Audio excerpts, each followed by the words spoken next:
Just யோசிச்சு பார்த்தீங்கன்னா ஒரு கெமிஸ்ட்ரி டீச்சர் இருப்பார், அவருக்கு கேன்சர் அஃபெக்ட் ஆகிருக்கும். But his family is not settled, அந்தளவுக்கு காசு இல்லை, பண கஷ்டம் இருக்கும். ஸோ அந்த பண கஷ்டத்தை ஈடுகட்டுறதுக்காக அவர் வந்து ஒரு இல்லீகல் ஆக்டிவிட்டியில் இறங்குவார், அதாவது ட்ரக்கு தயாரிப்பார்.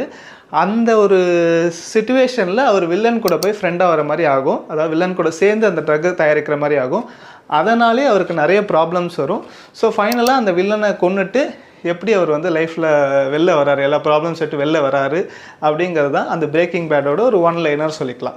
ஸோ இதே ஒன் லைனரை நம்ம அப்படியே தமிழுக்கு கொண்டு வரலாம். ஸோ இங்கே இருக்கிற பேஸ் லைன் ஆஃப் ஸ்டோரி பார்த்திங்கன்னா ஹீரோ வில்லன் கூட ஒர்க் பண்ணுவார், அதில் ப்ராப்ளம்ஸ் வரும், வில்லனை எப்படி கொல்ல போகிறாரு.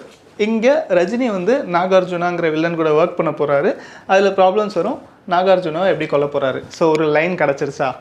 ஸோ இங்கே பார்த்தீங்கன்னா மெயின் கேரக்டர் ஹீரோ வந்து ரொம்ப வீக்காக இருப்பார், அவருக்கு கேன்சர் அஃபெக்ட் ஆகிருக்கும், மணி கஷ்டம். ஸோ இப்படியெல்லாம் வந்து தமிழ் சினிமா ஹீரோவை காட்டினா நம்மளுக்கு